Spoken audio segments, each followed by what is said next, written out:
নমস্কার, কেমন আছেন সবাই? রিতম সাথী ব্লগ চ্যানেলে আপনাদের স্বাগত জানাই। দার্জিলিং ট্রিপের সেকেন্ড পার্ট নিয়ে চলে এসেছি। সেই দিন ছিল দার্জিলিংয়ে আমাদের দ্বিতীয় দিন। ভোরবেলায় প্রায় 5টা সাড়ে 5টার সময় আমরা বেরিয়ে পড়েছিলাম টাইগার হিলে সূর্যোদয় দেখার জন্য। আর এখানে আপনারা দেখতেই পাচ্ছেন কত লোকের ভিড়, যেন মনে হচ্ছে কোনো মেলার জন্য ভিড় জমেছে। ভোরবেলার ওই স্নিগ্ধ হাওয়া গায়ে লাগার সাথে সাথেই যেন আলাদাই এক অনুভূতি সৃষ্টি করে।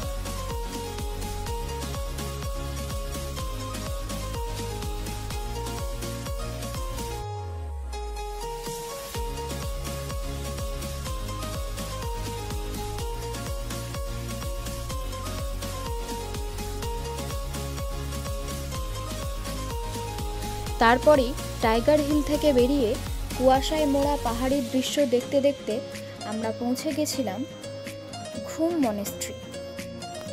Monastery is the place where simplicity meets serenity, where the world slows down but the heart finds peace.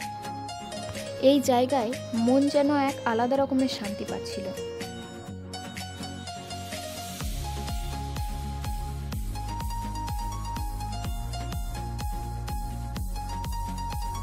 তারপরেই আমরা বুদ্ধদেবকে দর্শন করে প্রণাম করে নিয়েছিলাম।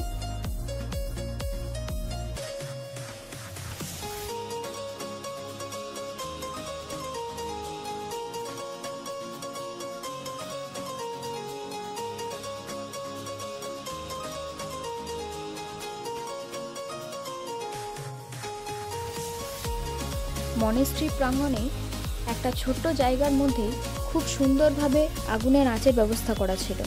লোকজন আসছিল, মনেস্ট্রি দর্শন করার পরেই ওই ঠান্ডার মধ্যে একটু হাতও গরম করে নিতে পারছিল। তারপরেই ঘুম মনেস্ট্রি থেকে বেরিয়ে আমরা পৌঁছে গেছিলাম বাতাসিয়া লুপ। পাহাড়ি সিঁড়ি দিয়ে আমরা উপরের দিকে উঠে যাচ্ছিলাম।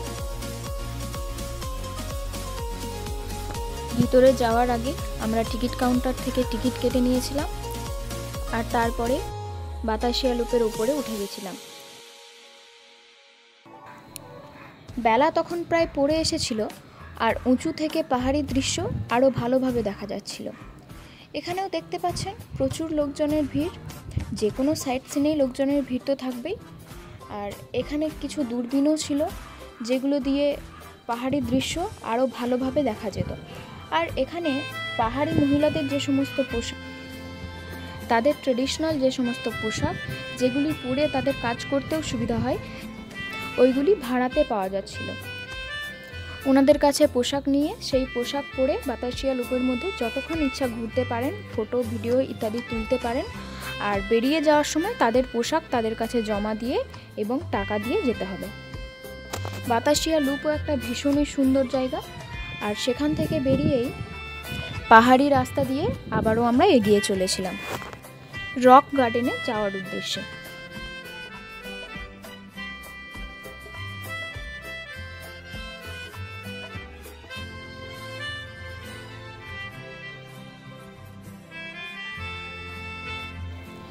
এই যে আমরা পৌঁছে গেছি রক গার্ডেনে।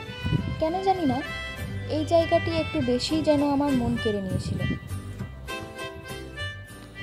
পাহাড়ি দৃশ্য, গাছপালা, বিভিন্ন ধরনের ফুলের গাছ, আর তাছাড়াও যেটি সবচেয়ে বেশি আকর্ষণীয় সেটি ছিল পাহাড়ের মাঝখানের এই ঝর্ণা। সিঁড়ি বেয়ে উপর দিকে উঠে যেতে হচ্ছিল। আপনি যতটা পারবেন, যতক্ষণ আপনার দম থাকে আপনি উঠে যেতে পারেন। চাইলে আপনি একদম টপ পর্যন্ত উঠে যেতে পারেন। তবে আমরা মাঝখান পর্যন্ত গেছিলাম, তারপরে আর উঠতে পারিনি। সেখানেও বেশ কিছুক্ষণ দাঁড়িয়ে কিছু ছবি তুলেছিলাম, ভিডিও করেছিলাম এবং প্রাকৃতিক দৃশ্য অনুভব করার পর যতটা উঠেছিলাম সেখান থেকে আবার নিচ পর্যন্ত নেমে আসতে হয়েছিল। নিচে খুব সুন্দর একটি বসার জায়গা ছিল, ওখানেও অনেকে বসে থাকছিলেন।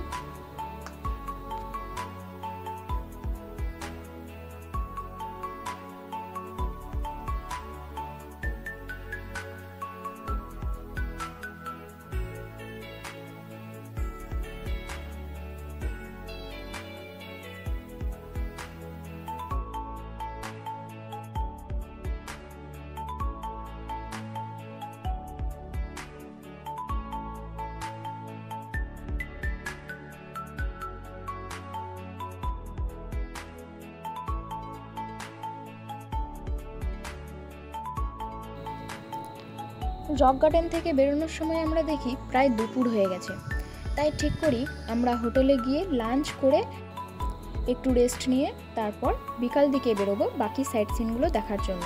তাই রক গার্ডেন থেকে বেরিয়েই আমরা হোটেলে পৌঁছে গেছিলাম। Thanks for watching, please subscribe my channel.